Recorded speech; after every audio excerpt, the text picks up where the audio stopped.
Right. Welcome everybody to this episode 145 of Extinctionati. So we are almost at the double of the number of episodes, or at least the number of weeks that we had with our founder Lord Yu.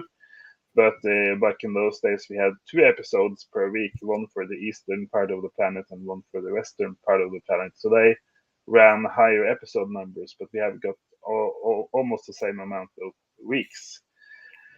So for this episode, we are going to try to say something or explore some ideas about. Um, it's kind of a complex issue.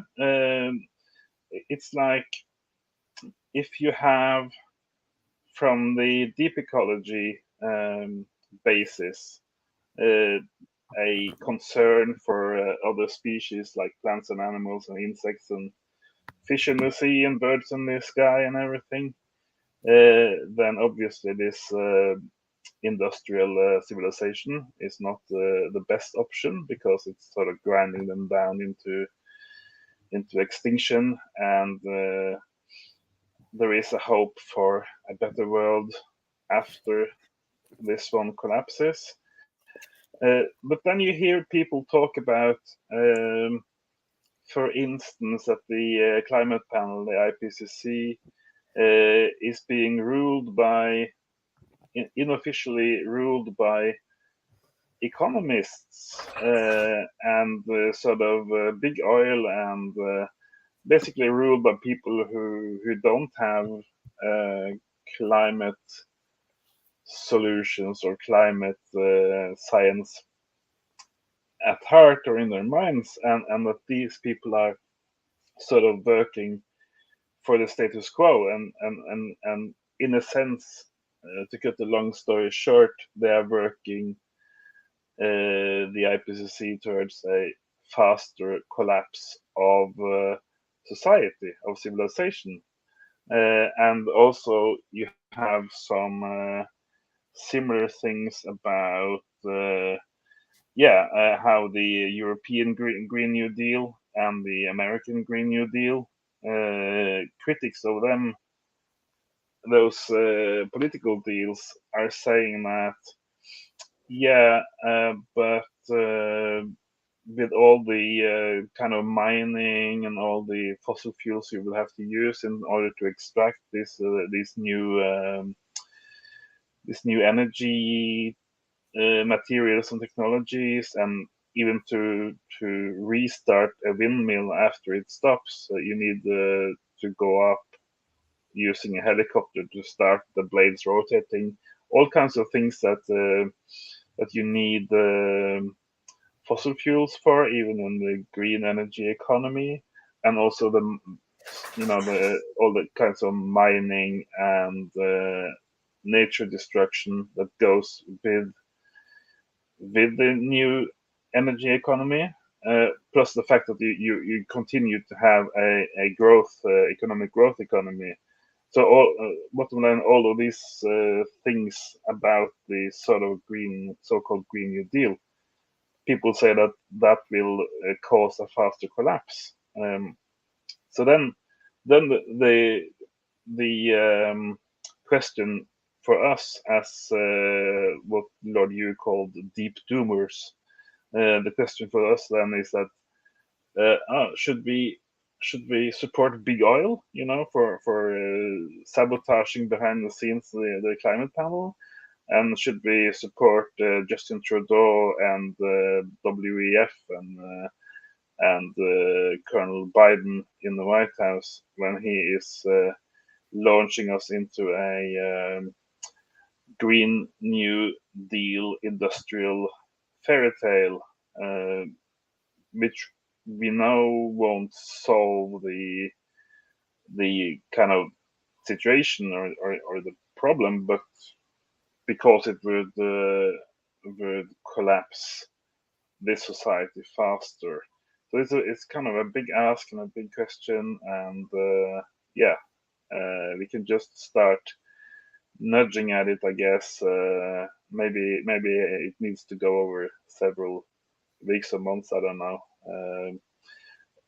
Yeah, it's kind of choosing between having a clear conscience and only supporting the really good things on the one hand, and on the other hand, thinking about consequences and getting to kind of the only real solution or a great reset, quote unquote, which is the collapse of civilization and setting things to start again and allowing the forests to grow back and allowing insects to come back and allowing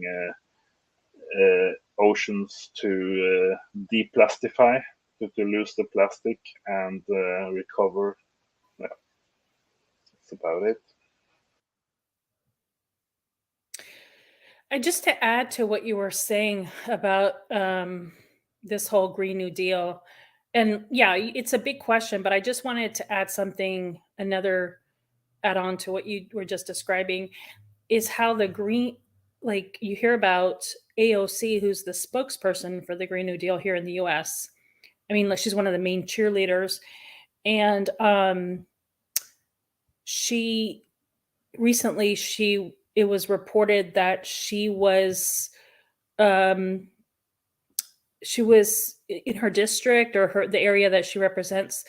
She was helping the military recruit um, young people, or to the military here in the U.S. Um, Hmm. and this is something that these are going to poor communities that she represents, and it just doesn't make sense. And um, also I hear in Germany, the Green Party, they are the ones, they've been supporting sending money to Ukraine. And so it's weird how they're pro-war and then they're green. It just doesn't make sense. I don't know if you've heard the same thing. Yeah, it's just insane. It's just insane. And I've been a member of the Green Party in Norway ever since it got started. Back in the 1980s. And I've never been so disappointed at any one political party. And just think it's a part of their DNA. I think to be these sock puppets for the Pentagon or whatever. I don't know what's their problem, basically. But yeah, I think they're kind of symbolic of the total fucked upness of the whole this whole system. I think there's so many factors of corruption and so many avenues of corrupting people and making people insane and it just has to go. That's kind of my solution to everything. Everything just has to go because you can't really fix stupid. I don't think that's possible. Yeah, and then also to add that I think this whole Green New Deal is sort of it's a a way that those in power can show that they have everything under control. You know what I mean? Because the extreme weather is getting worse, and um, they have to make themselves look like they're in control when they know the situation is uncontrollable. You know what I mean? And also, it's another way of hiding the energy crisis, because politicians can't be honest with their constituents on the fact that we have run out of the cheap fossil fuels that has been running this civilization for the last, for a very long time. um Now we have to dig deeper for it, or we have to ship it like coal. Coal has to be shipped now from area to area, and that adds cost. So the way Gail Torberg, she writes about this in a very easy to follow, where the price for producers has to be high enough, and then on the side of consumers, it has to be low enough there has to be like um, a happy agreement on price, um, or it just won't work, you know. And um, so yeah, I think that you know, those in power are just doing whatever they can in desperation, you know, to show that they're, you know, that they have this, all of this under control. But things are just falling, you know. Now things are just becoming, people are starting, you know, starting to question a lot of, you know, this. So they have to manage all the panic, you know, mm, you know, that might result. And then if you look at what's going on in France, they have woken up to the fact that they're screwed, you know what I mean? And but I don't know if they understand quite the energy crisis, you know. And that's what's going on, is that we've run out. And so a lot of the privileges that especially people in the West have had are going to mm. go away. So how, I know Macron tried to talk to, he, in a speech he said the age of abundance is over last year. Mhm. However, um I was surprised that he actually said that to his people, to the, you know, to the Yeah, to the French people. I um think it. I think it's very clear to see. I think you have a very good point about the peak oil is really sort of the reality of this so-called Green New Deal. So it's kind of a cover up. You know, they call it green and ecological and sustainable. It's kind of a cover up of the fact that we've been running out of oil and gas for the past 20, 30 years, or maybe since the energy crisis in the 1970s, right? So now we're coming to a crunch, and we have peaked in oil production, and we're heading for the long or maybe short downhill slope on the other side. And I think it's also very easy to see. I've been following corrupt or lying Norwegian politicians for the better part of my life, and you can very easily see and, you know, hear and sense whether a a particular politician has any regard for life or nature or ecology at all. And most of them, if not 100% of them, just fail on that regard. So when you see these people, when you see Sandy in New York, AOC, her name was Sandy when she went to college, right? When you see Sandy in New York, and you see Biden in the White House, you don't see a burning raging ecologist. What you see is a, you know, A4 standard politician who just wants to, further the industrial adventure, further the industrial fairy tale into the future, and he wants a growth economy to just go on and on and on. And that's why they are using a covert agenda. They say they want a Green New Deal. They say they want everything to be sustainable, but all of these terms have been perverted and abused. Just like in Huxley and Orwell's books. So it's like, if they say sustainable, it actually means ecological devastation. It's the opposite of what they say, right? So I think one of the very first um, counter arguments for jumping their train, and to sort of go for deep doomers to go all in with the Green New Deal just because it collapses things faster. We need a kind of an asterisk there, because what we don't want is for things like Thacker Pass and other prospected mining areas to be destroyed for all eternity, to be destroyed for the wildlife and for the natives and everybody, uh, in some kind of search for an ecological holy grail, with making batteries for electric cars. So I think it still goes that we need to the movement needs to protect those areas that are kind of blinked out for destruction.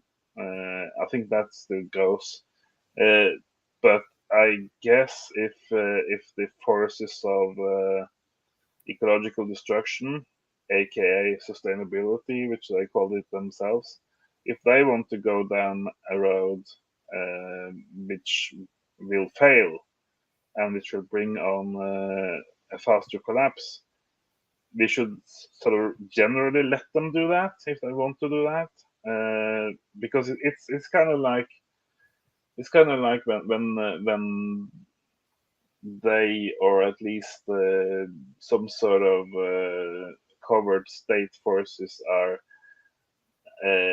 attacking energy infrastructure for whatever the reason they're doing that. They're kind of doing the job that the extreme eco activists would do in the 1980s and 1990s, blowing up pipelines and stuff.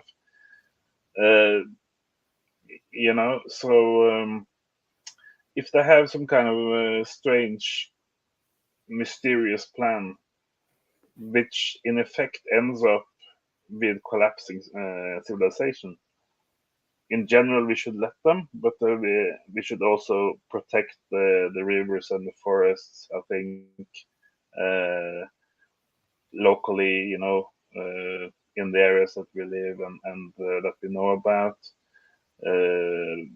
have blockades, or just get the machines out of there.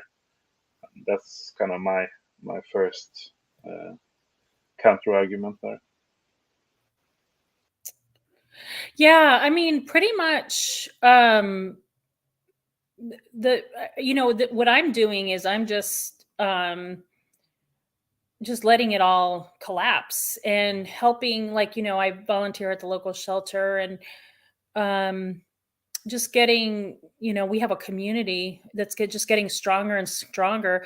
Um, my other fellow volunteers really, because when you're at a shelter, it's like the front lines of what's of the collapse that's happening. And also, where I see the homeless situation here is getting worse and worse. um and just overall in the US, the income disparity is just much worse than in Europe. you know um and we don't have the social safety net that you guys have. But it's crumbling over there too. However, you at least had something to start with. We don't. um and so just building community, finding people with similar values. They don't necessarily have to know what's going on, but when things start crumbling, or they're already crumbling, but as things get worse, having a community. I mean, I can just tell you, for me at the shelter, having my fellow volunteers, even though we're not talking up, they don't know what's coming. It feels really good.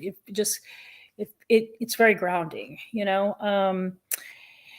And having the online communities, it's amazing, because since learning about all of our different predicaments in 2016, I've gotten to know several people on Facebook around the world, and it's like we've known each other now for a couple of years, and it's kind of nice. It's very comforting for me to go on Facebook and see them and see their posts and such. Um, but yeah.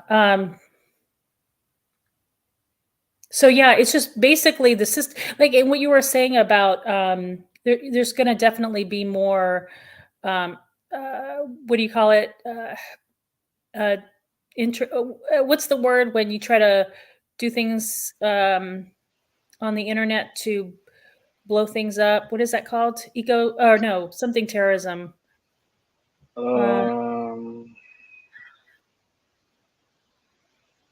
I don't know. I'm not really sure what you mean. well, like, for uh, example, bringing down. The geopolitical battle is getting pretty fierce now. You know what I mean? mm, Between the East and West.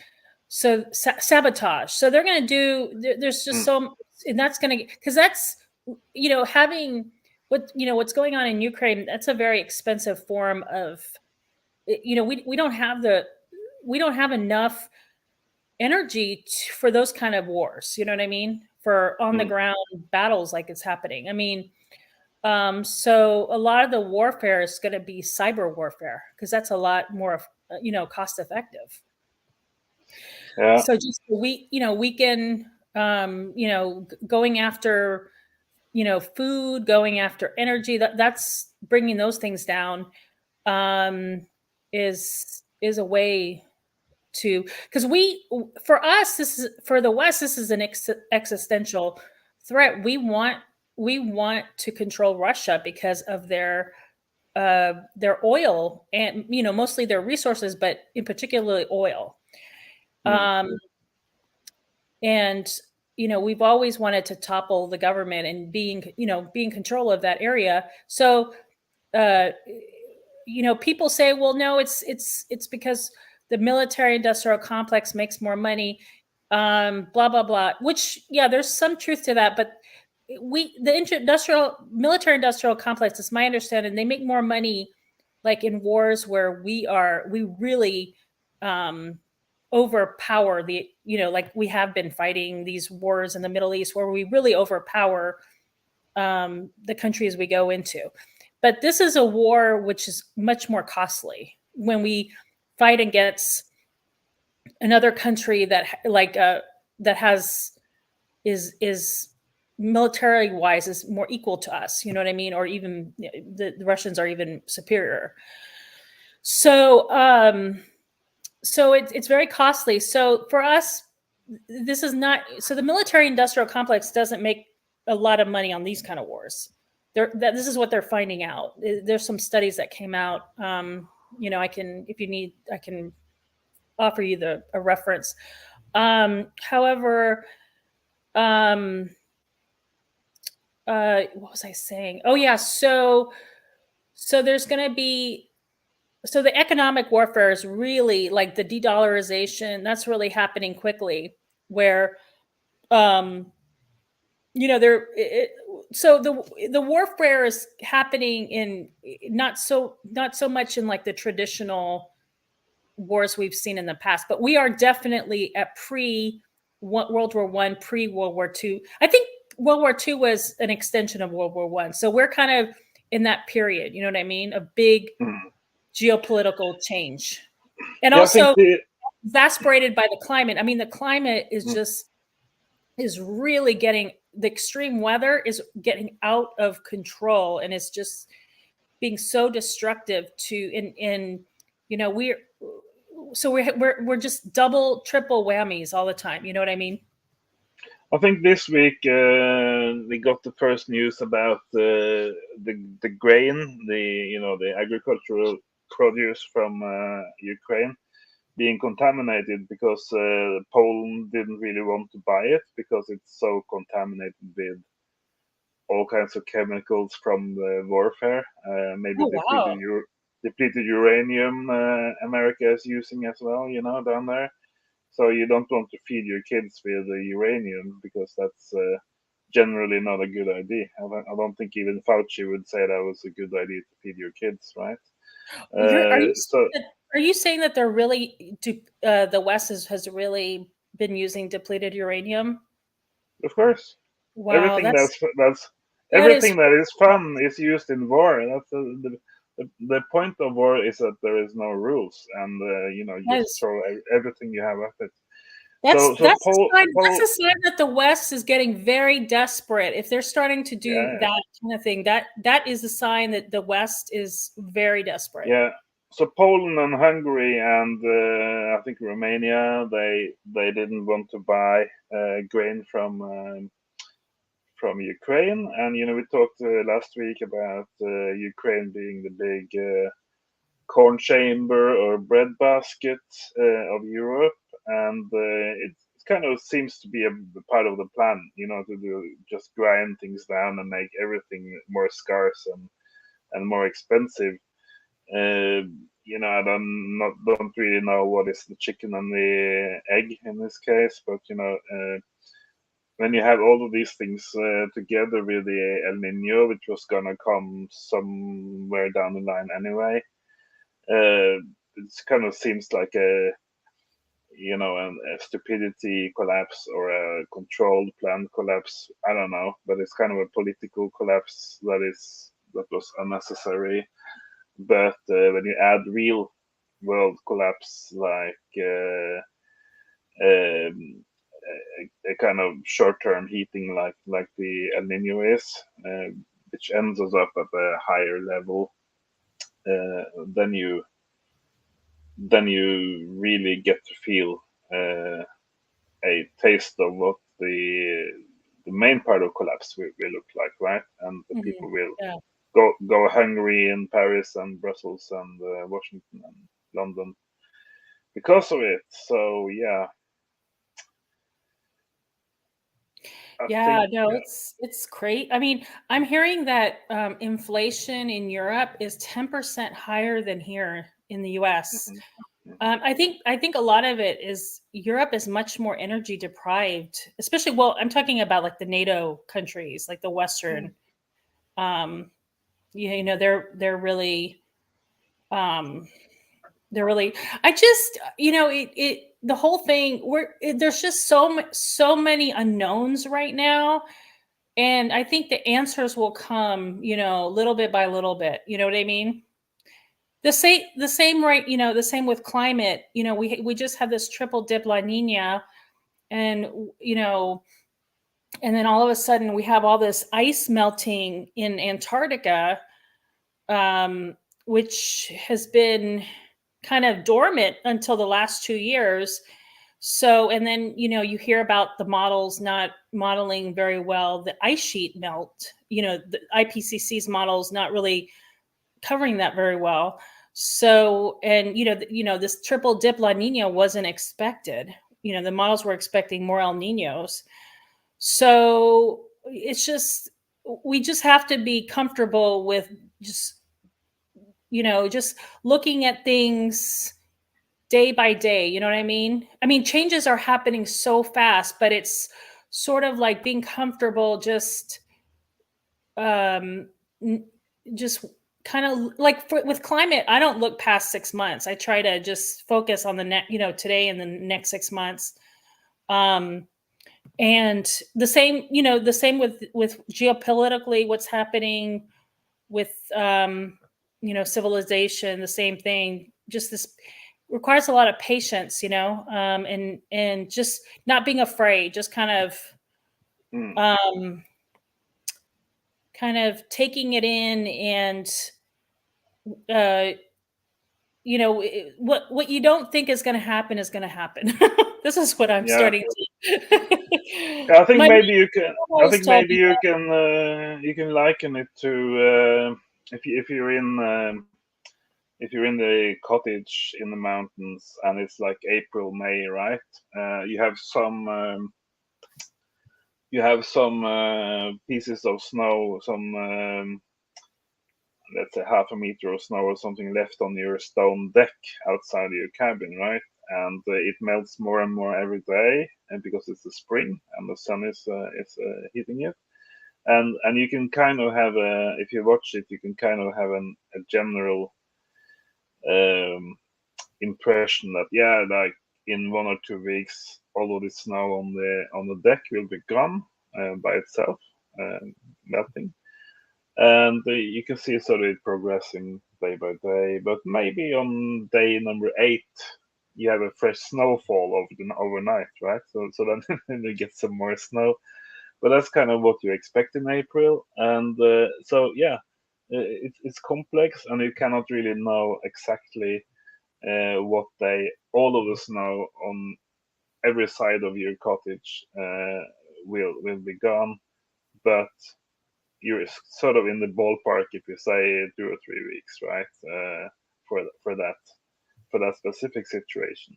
So it's kind of, it's not, even if you have the snowfall on day 8 after Easter, it doesn't mean that winter is back or it's the seasons are turned upside down. It just means that you have this kind of randomness in the weather.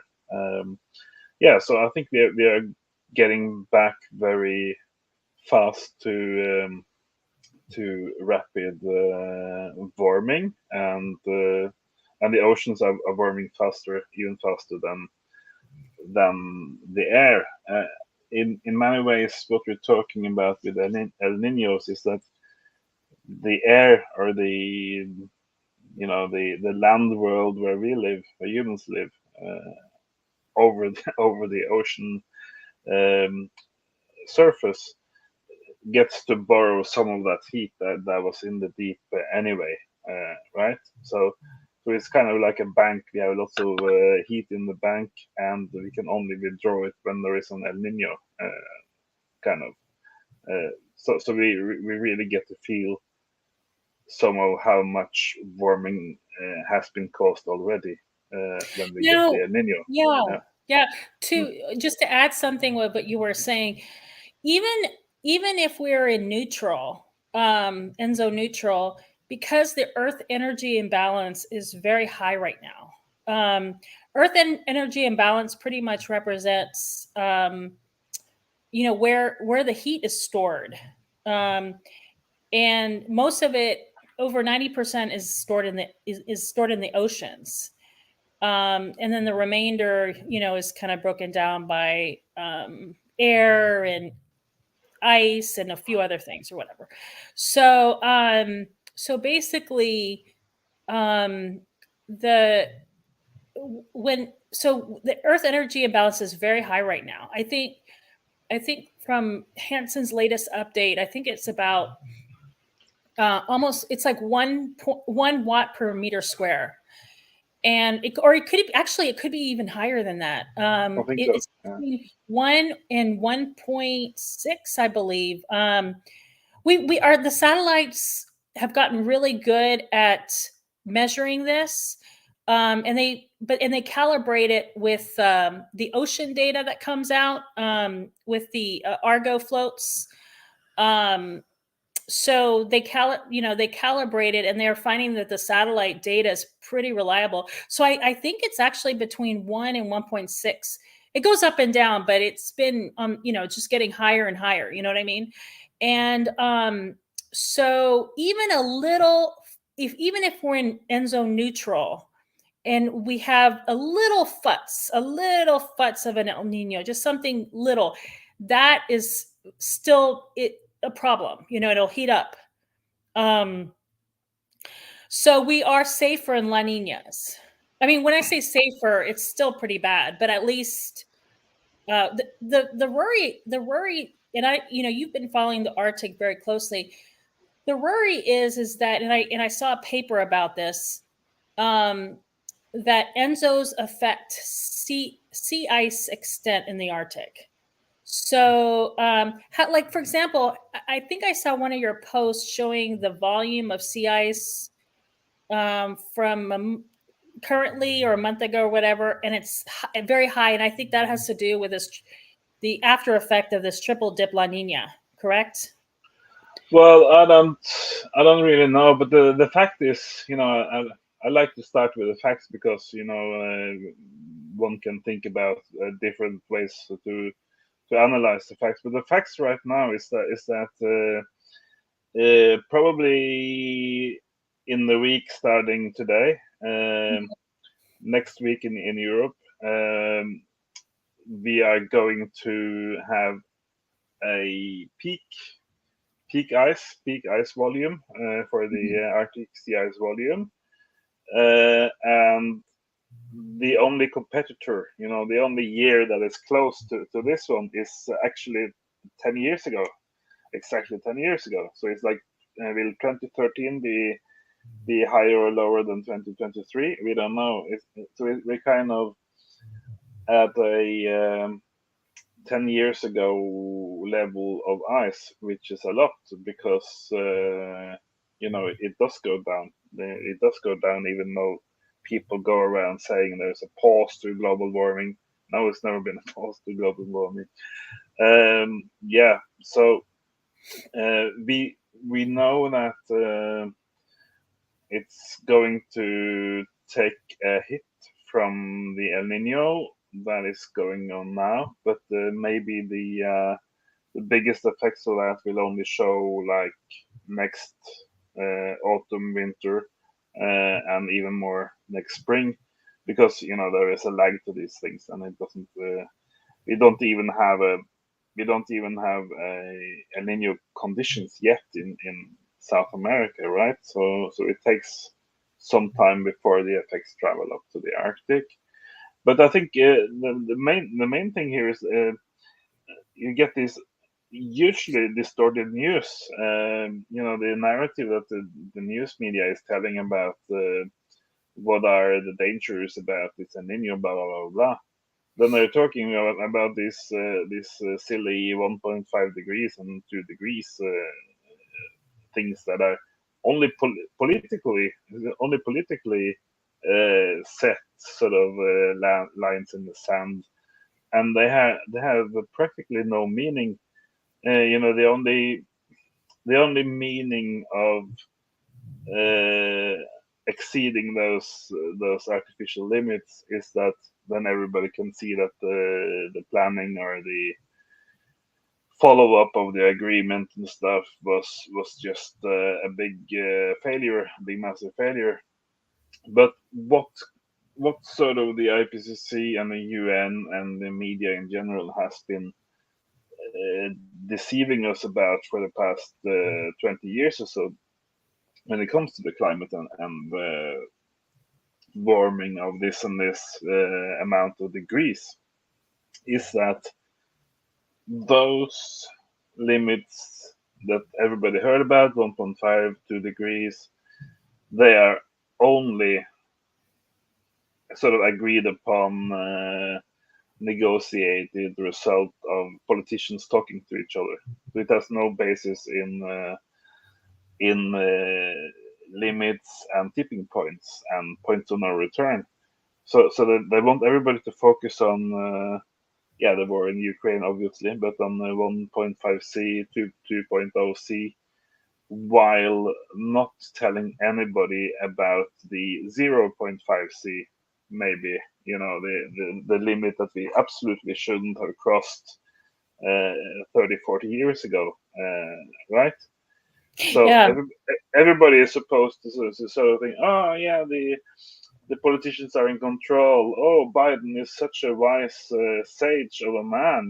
He really understands this ecology stuff, right? So sort of nothing can be further from the truth.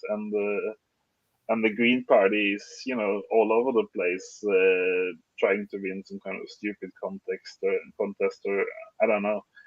Yeah. So yeah, so they are totally, walking around blind, and they want us to be blind as well, by deceiving us and covering up what they're doing about the peak oil thing by sort of launching some kind of green revolution.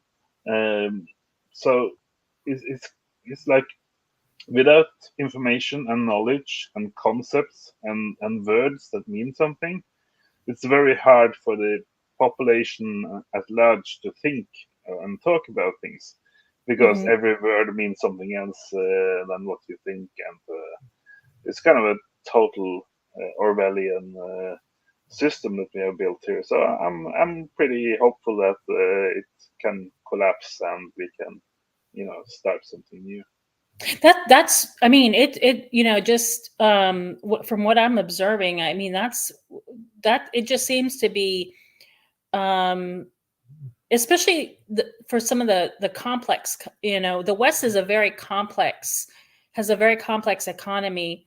So the West is the one, we're the biggest contributors to we have the largest footprint, and we're the most vulnerable right now for this collapse because we tend to be more service economies, and we rely on the poorer countries to ship us goods, and as as we go deeper into this energy crisis and trade, obviously global trade is, there's needs a lot of cheap fossil fuels. That's part of the complexity that we have set up. And, that's, as that diminishes, um, then we're going to be much poorer because we're not going to have all these goods coming in, and then let's talk. We really need to start talking about global losing the aerosols, but that's for another conversation. But I want to get back to the part about the what you were talking about, the the gas temperature, GAST, globe global no yeah globe it's the surface temperature, surface at the over the ocean, surface over the land. That's, Mm. like you said, that's very, it can be very, it's not a very reliable way, it's not reliable to use that for making climate goals, like this 1.5, Mm. because it's much more reliable is using ocean data, because ocean, there's not a lot of interference. Like when you look at taking air temperatures, it's there's a lot of noise in the air. So I believe you have to take at least 15 to 20 years to spot, like, for it to be reliable and spot a trend. While with Yeah, ocean, the WMO, World Meteorological Organization, they use 30-year normals, and yeah, that is specifically in order to see climatic trends. So right, even before sort of climate change was a thing, for over 100 years, they've used 30-year normals because that is what you need in order to sort of remove the randomness that is exactly. inherent to the system. So to see if it gets wetter or warmer, you don't want a random 2-year streak of heavy rain to sort of influence that trend. You want to, yeah, take the average of these 30 years and compare to these 30 years, right? Yeah, that's why taking the ocean is much more stable. I think with ocean, all you need is 4 or 5 years. I mean, Okay. isn't it? Yeah, ocean is only, you only need. I was reading. There's a really good paper by Liling Cheng and by Trenberth. He worked at NOAA and then left. He left after, while during in the Trump administration. He went back to his home country of New Zealand, and he has been working with his Chinese oceanographer, and they've been writing some really great papers on Earth energy imbalance, and so he was explaining in one of these papers that the oceans only require 4 or 5 years because they're much more stable and much less noise. And then the second best way after ocean heat content, the second best way, reliable measurement, is sea level rise. Hmm. Hmm. 40% of around 40% of sea level rise comes from heat expansion Yeah. of the ocean. Yeah, I'm using sea level rise or millimeters, Yeah. uh, actually for Antarctica and Greenland. Mhm. Because everybody knows, at least in Europe or outside America, everybody knows what a meter and a millimeter is, right? And everybody knows what a centimeter or a millimeter means at their, at their beach or at their boat or Yeah.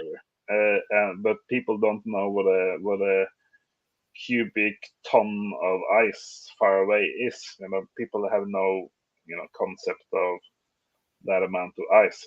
Maybe they have some ice cubes in the refrigerator, but yeah. So using sort of you know to explain how much it melts in Antarctica and Greenland, I think using millimeter sea level equivalent is Mhm. a good way, because that's sort of hands on. That's something you can touch and feel in a way. So I would like to present to you a little illustration that made during the week. Let's see if I can get that up from the other gadget. So, can you see this? I would like you to comment if you have any, kind of uh, comment to what we are seeing here. Yeah. The the idea here was to sort of to open up the field of the collapsing world that we are living in order to see the different sort of aspects of it. So that therefore we have civilization is one thing that is crashing, and potentially the biosphere uh, might might also go down the drain um, if we can't avoid it. And you also have concepts like collapse and extinction. Extinction Rebellion is named after extinction, and Extinctionati is named after Extinction Rebellion, ironically. So these are sort of four words or concepts that are talked about a lot in the climate and the doomer community, and I think putting them up here on sort of an x-axis and a y-axis, it it opens up for the opportunity to see the differences and kind of tell stories about what is going on. Yeah, no, I think this is great, because like I just described to you before, my brain is very scattered. So this really organizes. And I was before I was very much I was feeling that kind of going with the thinking that humans were going to go extinct in the very near future, up until we had this triple dip La Nina, and then I found out that ice sheets weren't being factored in to the IPCC models, and also just reading Hansen's book about ice inertia. So I was kind of in that sort of thinking. And I'm whatever happens, I'm okay with whatever outcome. I mean, I'm not attached to any outcome. I kind of just um it's I just want to keep a very clear head, in when you're attached to a certain outcome, you cannot keep a clear head very well. You know what I mean? So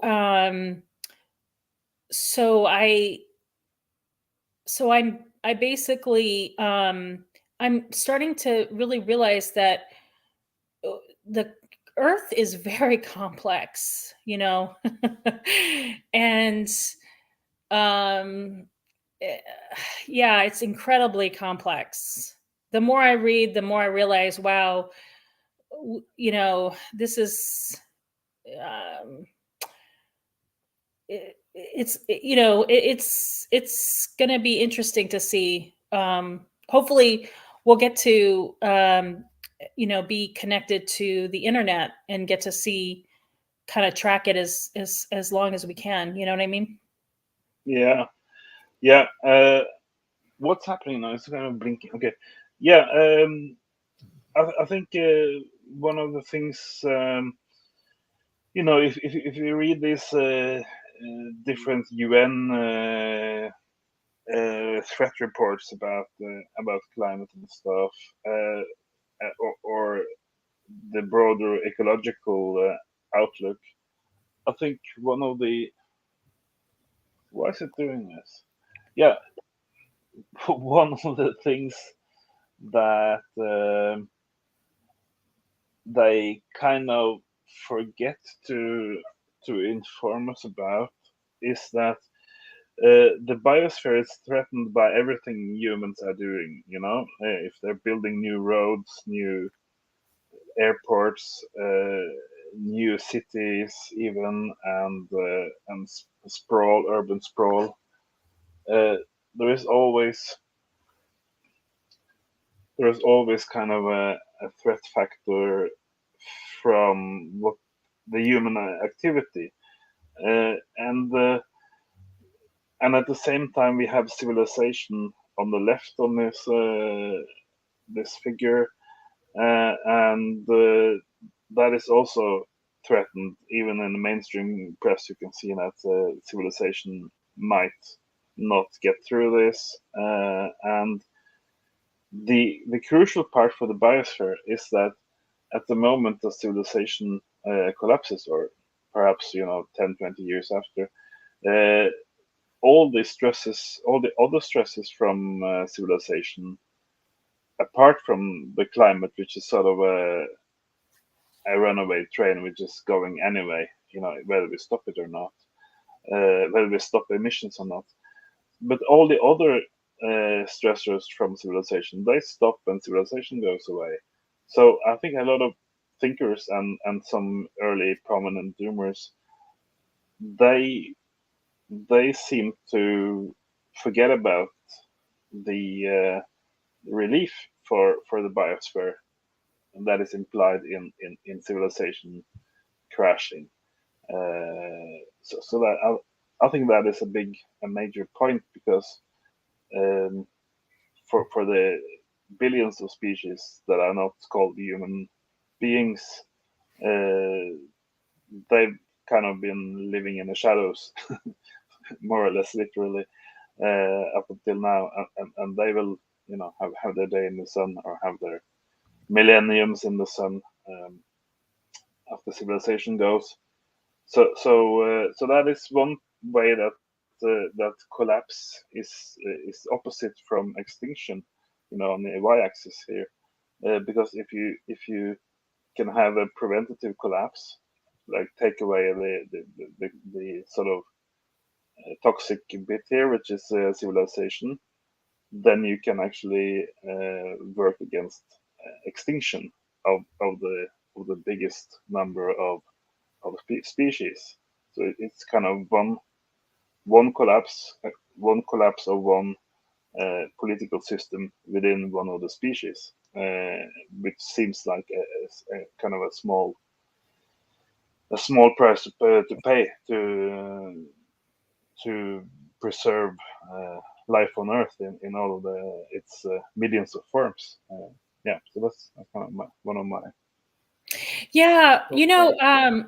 I was, in our Facebook support group, the Extinctionati, I posted something about this graph. It's a revised graph by Bova and colleagues on when the start of modern agriculture, about 7,000 years ago, and obviously we're leaving that. A lot of the reason why we were able to develop civilizations is because sea level was very stable, incredibly stable. And so about 7,000 years ago is when modern agriculture started. So basically, we've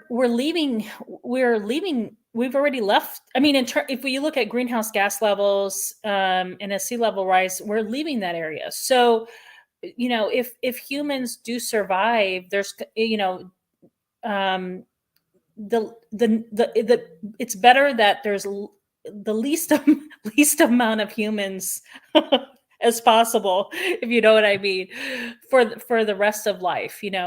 Um, so Yeah, I uh, think that goes. I think that goes without saying that if you ask the badgers and the bats and the sheep and whatever, and the fishes, they would like us to be a little bit less sizey, a little bit right. less multiplous. So that's kind of a slam dunk. Of course, seeing it from an ethical and human point of view is something very different, and that's what everybody has been taught at school and university, that humans are the only thing that matters.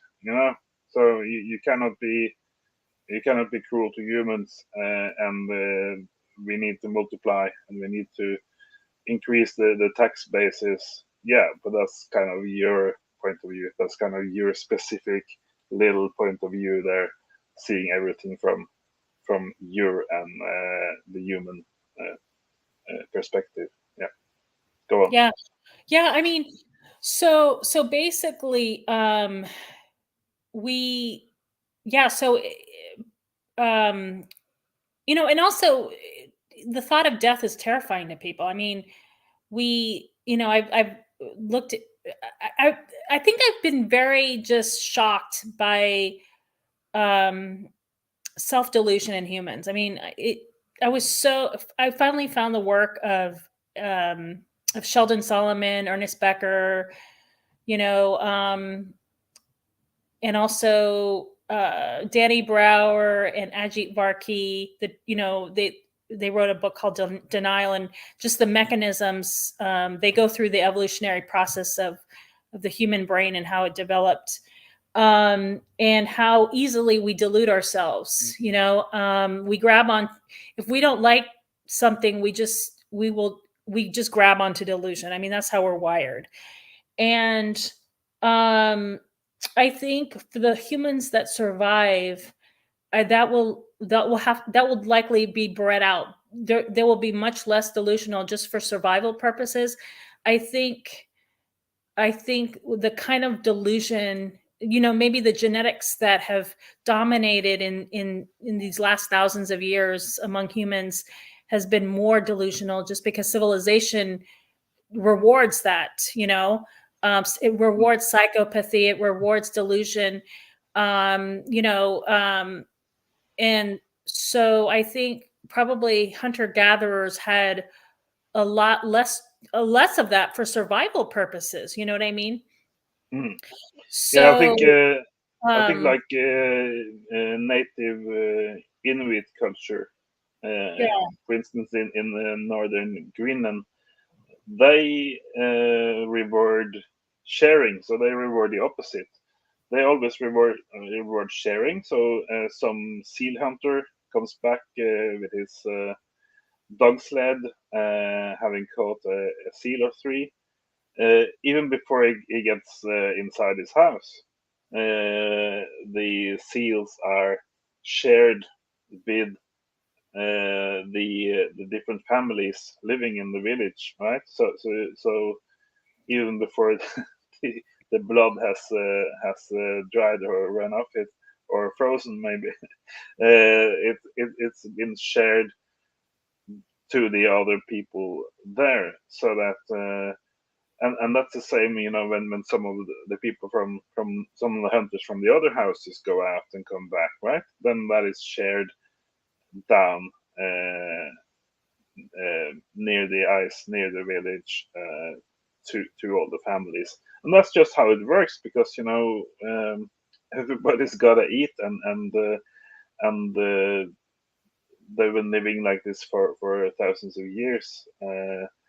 So so when you don't have sort of the supermarket and all of the things that we take for granted, it works much better to just share what you have caught, the berries you picked, the fish you got, the hunt, the meat you got, share it, and that's the way the others survive when you catch it, and that's why how you survive when you're hurt or whenever you can't hunt, or when you're not hunting anyway. Uh, yeah, you, yeah. you get food, and so that's kind of a collective, small group or a tribal way of surviving, to share the stuff that you have. Yeah. Yeah, I mean, and definitely, like if you look at the qualities, the psychopathic qualities, those pass on, because women will be much more attracted to women are looking for resources, and people who in civilization, those that hoard the resources, females will want to go for those men. You know what I mean? So those genes will be passed on. Um, Don't and get in don't get and don't in, get me started on that. and in a hunter gatherer society, everyone is held accountable. um and so, like, they have to be very careful with people, like even psychopaths. I mean, it's interesting, all the research done on psychopathy. It's about 1% of the population in like, I've heard, in like the US. I don't know the rest of the world, but I've heard it's roughly 1%. Um, and so, hunter gatherers can't afford to have psychopaths in their tribes. So that's how they probably have bred them out. I've heard, I haven't seen the exact research on this. Maybe you have, where, I mean, you can already, they, they maybe accidental killings, or, I mean, sorry, uh, killings that were not so accidental, out on hunts. I mean, maybe that's the way they got rid of them, because it's for survival. You know what I mean? While a psychopath can do very well